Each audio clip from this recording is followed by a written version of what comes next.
Hello, good evening મિત્રો. I hope તમે બધા ફાઇન છો અને તમારી તૈયારી ખૂબ સારી ચાલી રહી છે. અને આજે આપણે એક મહત્ત્વના ટૉપિક વિશે ચર્ચા કરી લઈએ. એ પહેલાં જે પણ નવા મિત્રો છે ચેનલ પર આવ્યા છે એમને આકારીથી વિનંતી છે કે શેર અને સબસ્ક્રાઈબ કરી લે, કારણ કે તમને તો કશું જવા નથી, માત્ર અંગૂઠો જ દબાવવાનો છે. એ અંગૂઠો દબાયેલો મને પ્રોત્સાહન મળશે તમારા લાઇક, શેર અને સબસ્ક્રાઈબથી. હવે આપણે આગળ ચર્ચા કરીએ કે તમને ખબર છે કે CEની એક્ઝામ હમણાં જ બધાની પૂરી થઈ છે અને હજુ કટ ઓફ નથી આવ્યું, ફાઇનલ આન્સર કી નહીં થયું, પણ બધાને હવે ચિંતા છે કે તેમને કયા ગ્રુપની તૈયારી કરવી જોઈએ. અને મેક્સિમમ મને બધાને લાગે છે કે બધાને બી ગ્રુપની મેક્સિમમ તૈયારીઓ કરવાની ઈચ્છા થતી હશે, એટલા માર્ક્સ થતા હશે એટલા માટે. તો કોઈપણ વિષયની તૈયારી કરવા માટે સૌથી મહત્ત્વનું પાસું છે કોઈપણ પરીક્ષાની તૈયારી કરવા માટે કે એનો સિલેબસ તમારે યાદ હોવો જોઈએ. કોઈપણ એક્ઝામ ક્રેક કરવાનું પહેલું માળખું, પહેલું પગથિયું કહીએ કે એનો સિલેબસ યાદ રહી જાય એટલે પરીક્ષા ક્રેક કરવાની તમને એક ચોક્કસ દિશા મળી જાય છે. તો આપણે ગુજરાત ગૌણ સેવા પસંદગી મંડળે બરાબર મુખ્ય પરીક્ષાના અભ્યાસક્રમ અંગેની એક સિલેબસ પેટર્ન બહાર પાડી છે, ગ્રુપ એની અને ગ્રુપ બીની. આપણે ગ્રુપ એની પછી ચર્ચા કરીશું, આપણે અત્યારે ગ્રુપ બીની ચર્ચા કરીએ, કારણ કે મોટાભાગના જે વિદ્યાર્થી મિત્રો છે એમને ગ્રુપ બી આવવાની શક્યતાઓ છે, કાં તો એ લોકો ગ્રુપ બી માટે તૈયારી કરતા હશે એવું માનીને આપણે ગ્રુપ બી વિશે આપણે આગળ ચર્ચા કરીએ. તો એના સિલેબસ આપણે પહેલાં જોઈએ, બરાબર. તો ગ્રુપ બીની કેટલા માર્ક્સની હશે? તો ગ્રુપ બીમાં તમારે સારું છે કે ડિસ્ક્રિપ્ટિવ નથી, બરાબર. ડિસ્ક્રિપ્ટિવ એટલે વર્ણનાત્મક નથી. અહીંયા તમારે શું છે, લખવાનું નથી. ગ્રુપ બીમાં તમારે શું છે?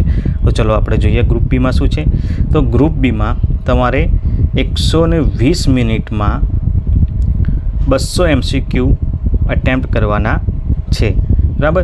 એટલે ગ્રુપ એ શું છે? વર્ણનાત્મક છે, બરાબર, જેને ડિસ્ક્રિપ્ટિવ કહીએ. અને ગ્રુપ બી છે એ ઓપ્શનલ છે, ઓપ્શનલ MCQ સાથેના છે. ઓકે. તો જેને ગ્રુપ એમાં તકલીફ પડે છે, જેને લાગે છે કે ગ્રુપ એનું હું રાઇટિંગ નહીં કરી શકું, હું આન્સર નહીં લખી શકું મેન્સના, એ માટે એમના માટે બી ગ્રુપ પ્રેફરેબલ છે. તો ગ્રુપ બીનો આપણે અભ્યાસક્રમ જોઈએ, બરાબર. તો ડિટેલ અભ્યાસક્રમ આપણે જોઈએ. તો જે પહેલો વિષય જે છે, બરાબર, એ છે ઇંગ્લિશ વિષય. હવે આ વિષય ગુજરાતના મોટાભાગના વિદ્યાર્થીઓને થોડો હાર્ડ લાગતો હોય છે, પણ મારા ખ્યાલ પ્રમાણે અહીંયા, બરાબર, 10મું અહીંયા તમારે ઇંગ્લિશ કયા ધોરણનું તૈયાર કરવાનું છે? તો 10મા 12મા લેવલનું જ, બરાબર. 12th શોર્ટમાં તમે 8થી 12નું જે ગ્રામર જોઈ લો છો ને, 8થી 12ની ગ્રામર, તો પણ તમારા 20 ગુણનું કમ્પ્લીટ તૈયાર થશે. ઓકે. તો 20 ગુણનું જે ઇંગ્લિશ પૂછાશે, બરાબર, આ 20 ગુણનું જે ઇંગ્લિશ પૂછાવાનું છે એમાં શું છે? તો એમાં છે ટેન્સીસ, બરાબર, કાળ, સાદો વર્તમાન કાળ, ભૂતકાળ, ભવિષ્યકાળ જેવા કાળ, એક્ટિવ એન્ડ પેસિવ, બરાબર, કર્મણી, કર્તરી પ્રયોગ જે ગુજરાતીમાં કહીએ, નેરેશન, ડાયરેક્ટ ઇનડાયરેક્ટ, પ્રત્યક્ષ અપ્રત્યક્ષ વિધાન, ટ્રાન્સફોર્મેશન ઓફ સેન્ટેન્સ એટલે કે વાક્યનું રૂપાંતર કરવું, નકારાત્મક સકારાત્મક કરવું, સકારાત્મક નકારાત્મક કરવું, નકારાત્મક હકારાત્મક કરવું, પ્રશ્નાર્થ કરવું, વિધાન વાક્ય બનાવવાના. એ યુઝિસ ઓફ આર્ટિકલ એન્ડ ડિટર્મિનર્સ, બરાબર, આર્ટિકલોનો ઉપયોગ કરવો, બરાબર. ત્યાર પછી છે use of adjectives, preposition and conjunction. આ બધું 12માં આવે જ છે. વિશેષણોનો ઉપયોગ, બરાબર, સંયુક્ત જે જોડવા માટેનો એન્ડ, ઇફ, બટનો ઉપયોગ, બરાબર, વર્બ, એડવર્બ, નાઉન, પ્રોનાઉન, નામ, સર્વનામ, યુઝ ઓફ ઇડિયોમેટિક એક્સપ્રેશન, બરાબર, ઇડિયોમેટિક એક્સપ્રેશન, સિનોનિમ, એન્ટોનિમ, બરાબર, જે આપણે ગુજરાતીમાં કહીએ કે સમાનાર્થી, વિરુદ્ધાર્થી, વન વર્ડ સબસ્ટિટ્યુશન, આપણે એક શબ્દ માટે એક કહેવત, એફેક્સિસ, પ્રિફેક્સિસ, આગળ લગાવવાના, પાછળ લગાવવાના શબ્દો. તો એક આખું માળખું આ લોકોએ આપણને આપ્યું છે. અને વર્ડ્સ ડેટ કોઝિસ કન્ફ્યુઝ એવા શબ્દોનો એ લોકો ઉપયોગ કરવાનો કે જે તમને કન્ફ્યુઝ કરે, એમનું પ્રોનાઉન્સ સરખું થતું હોય, સ્પેલિંગ અલગ થતા હોય, અર્થ પણ અલગ થતા હોય. તો આખું ઇંગ્લિશ જે છે એ 20 માર્કનું છે. તો એ ઇંગ્લિશ માટે તમારે 8થી 12ની ગ્રામરની બુક, બરાબર, 8થી 12ની ગ્રામરની બુક સારી છે એ જોઈ લેવાની. ઓકે. મોટે ભાગે 11-12નું કરશો તો ફિનિશ થઈ જશે. પછી બીજું સેક્શન છે એ પણ ખૂબ જ મહત્ત્વનું છે, એ છે ગુજરાતી ભાષા, બરાબર. ગુજરાતી ભાષામાં 20 માર્કના MCQ છે. આપણે જોઈએ તો અહીંયા શું જોઈશે? તો અહીંયા જોઈશે એ લોકો પહેલાં જ રૂઢિપ્રયોગોનો અર્થ, કહેવતોનો અર્થ, સમાસ વિગ્રહ કરવો અને તેની ઓળખ આપવી, છંદ, અલંકાર, શબ્દ સમૂહ માટે એક શબ્દ, બરાબર. જોડણીની શુદ્ધિ એટલે જોડણી સુધારવાની, બરાબર. લેખન શુદ્ધિ, જે વાક્યમાં કંઈક ભૂલો હોય તો તમારે વાક્ય શોધવાનું છે, બરાબર, કે વાક્યમાં ક્યાં ભૂલો છે, બરાબર. લેખન શુદ્ધિ, ભાષા શુદ્ધિ, સંધિ જોડવાની છોડવાની અને સમાનાર્થી શબ્દો. આ 10 ટૉપિક છે તમારે રેડી કરવાના છે.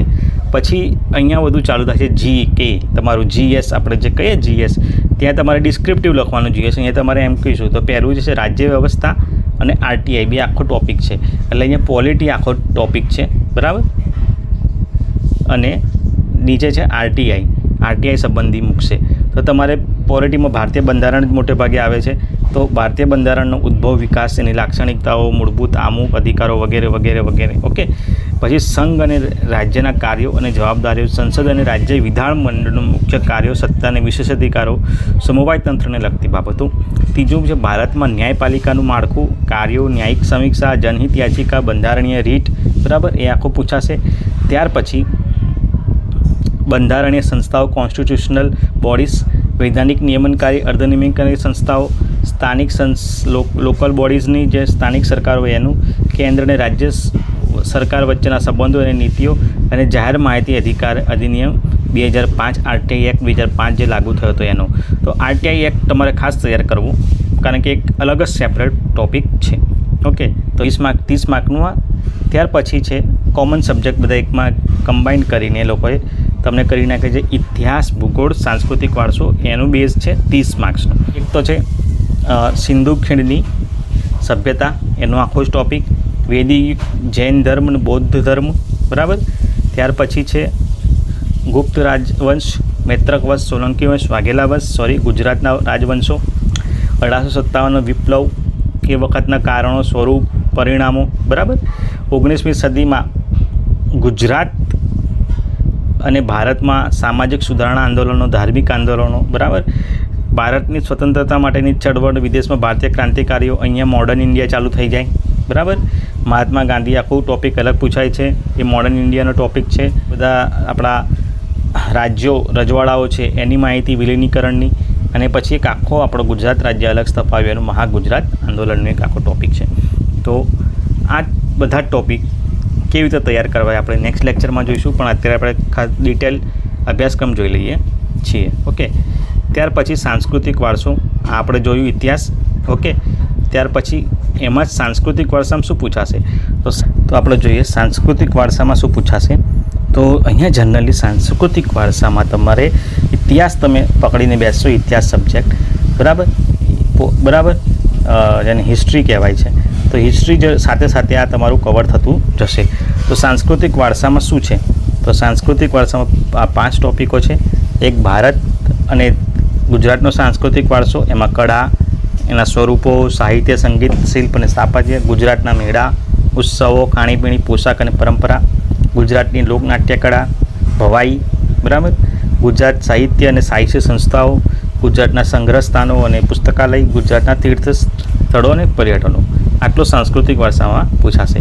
ત્યાર પછીનો ટૉપિક છે ભૂગોળ, બરાબર. તો ભૂગોળમાં તમારે પહેલો ટૉપિક છે એ સામાન્ય ભૂગોળ, બરાબર, જેમાં પૃથ્વી, સૂર્ય અને ઉદ્ભવો, જે ભૂમિ સ્વરૂપો છે એના ઉદ્ભવ વિશે વાત થશે. ત્યાર પછી છે ફિઝિકલ જિયોગ્રાફી એટલે ભૌતિક ભૂગોળ. ભૌતિક ભૂગોળમાં ગુજરાત અને ભારત બંને તમને પૂછાશે, બરાબર. ગુજરાત પ્લસ ઇન્ડિયા બંને તમારે પૂછાશે, બરાબર.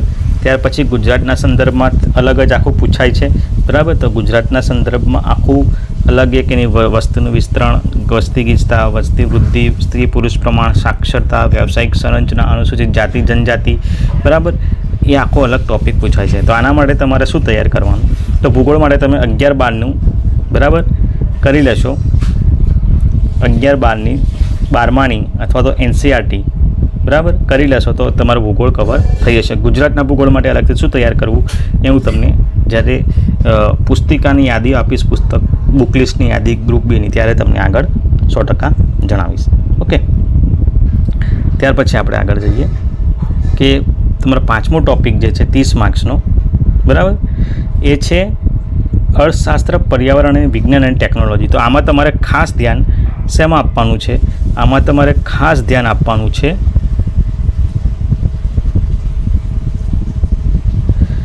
પર્યાવરણ ઉપર, બરાબર.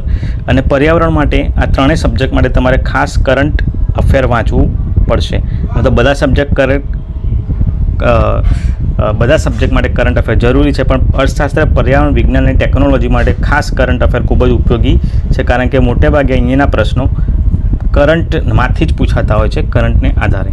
ઓકે, તો અર્થશાસ્ત્રમાં જુઓ તો ભારતીય તંત્ર, સ્વતંત્રતા પૂર્વ અને સ્વતંત્ર બાદનું ભારતીય તંત્ર કેવું હતું, તેમાં કયા સુધારાઓ થયા છે, આયોજન પંચ શું છે અને નીતિ આયોગ શું છે તેનો તફાવત પૂછાઈ શકે છે. કૃષિ ક્ષેત્રના ભારતમાં મુખ્ય પડકારો, બરાબર, એ પણ પૂછાઈ શકે છે. ભારતના ઉદ્યોગો અને ઔદ્યોગિક નીતિ પણ ચર્ચા કરવાની છે તમારે. ભારતીય અર્થતંત્રમાં આંતરમાળખું, ઉર્જા, બંદરો, માર્ગો, હવાઈ મથકો, રેલવે, ટેલિકોમ્યુનિકેશન, બરાબર, સંસ્થાઓ, બરાબર, ભારતીય જાહેર વિત્ત વ્યવસ્થા કેવી છે. તો આના માટે પણ તમારે અર્થવ્યવસ્થા માટે પણ 11-12ની ગુજરાતની ચોપડી, બરાબર, અથવા તો 11-12ની NCERT 2 કવર કરશો એટલે તમારે અહીંયા કમ્પ્લીટ થઈ જશે. ઓકે, ત્યાર પછી આપણે આગળ જઈએ પર્યાવરણ. તો પર્યાવરણમાં તો મેં તમને કહ્યું એ પ્રમાણે મોટેભાગે કરંટ પર આધારિત છે. તો આંતરરાષ્ટ્રીય સંધિઓ, જે રાષ્ટ્રીય આંતરરાષ્ટ્રીય સંધિઓ પર્યાવરણ જાળવણી માટેની નીતિઓ, બરાબર, વન અને વન્યજીવ સંરક્ષણ, ક્લાઇમેટ ચેન્જ ખાસ પૂછાય છે. આપત્તિ વ્યવસ્થાપન અને ભારતમાં એમની શું સ્થિતિ છે એ પૂછાય છે. પછી સાયન્સ એન્ડ ટેક જે તમારું મહત્ત્વનું છે, એમાં પણ તમે જોઈ લો કે રોજબરોજના જીવનમાં સામાન્ય વિજ્ઞાન કેવી રીતે ઉપયોગી છે એ છે. સંરક્ષણ ક્ષેત્ર, ટેકનોલોજીની શું સ્થિતિ છે. અંતરિક્ષ અત્યારે ખૂબ જ ચર્ચામાં છે. અંતરિક્ષ અવકાશ ક્ષેત્રે ભારતની પ્રગતિ અને વિવિધ સંસ્થાઓ અને ભારતની ઉર્જા નીતિ. ત્યાર પછી ખૂબ જ મહત્ત્વનું છે જે તમારું 30 માર્કનું પૂછાવાનું છે, પ્રાદેશિક, રાષ્ટ્રીય અને આંતરરાષ્ટ્રીય કક્ષાની મહત્ત્વની સાંપ્રત ઘટનાઓ. એટલે તમે આ તૈયાર કરશો તો તમારા જોડે જોડે બીજા સબ્જેક્ટમાં તૈયાર થઈ જશે.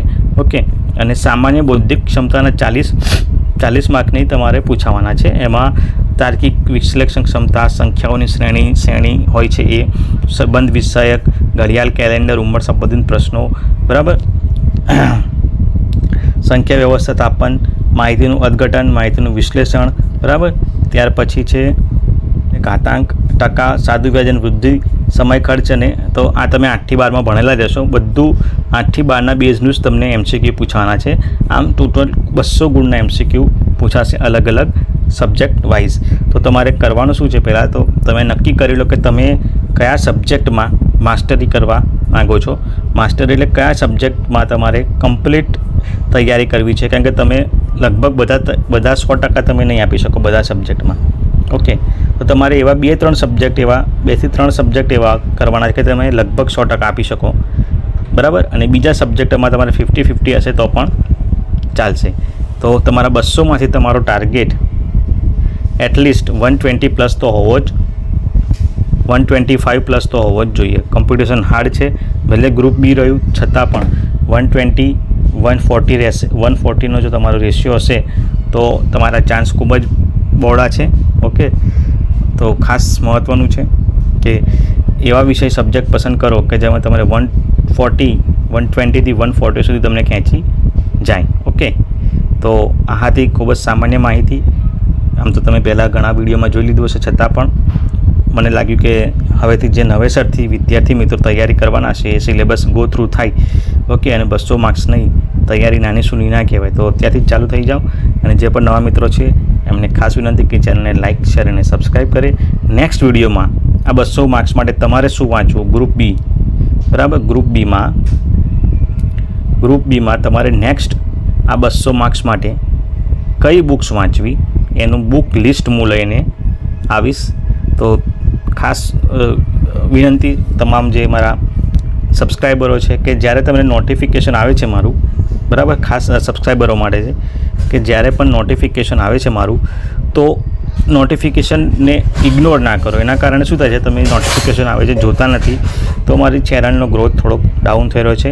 હું આટલી મહેનત કરી રહ્યો છું તો થોડુંક તમારા પાસેથી તમારા પાસે થોડુંક વળતર ઈચ્છું છું કે તમે ચેનલને લાઇક, શેર અને સબસ્ક્રાઈબ કરો, વિડીયો પૂરા જોવો અને તમારી જે પણ કોમેન્ટ હોય, જે પણ સજેશન હોય, જે પણ પ્રશ્નો હોય એ મને રજૂ કરો. તો I will try my best to solve out it. ત્યાં સુધી થેન્ક યુ. ફરીથી બધા મળીએ નવા ટૉપિક સાથે. ત્યાં સુધી જય હિન્દ. અને લાઇક, શેર, સબસ્ક્રાઈબ કરવાનું ભૂલતા નહીં. ફરીથી મળીએ.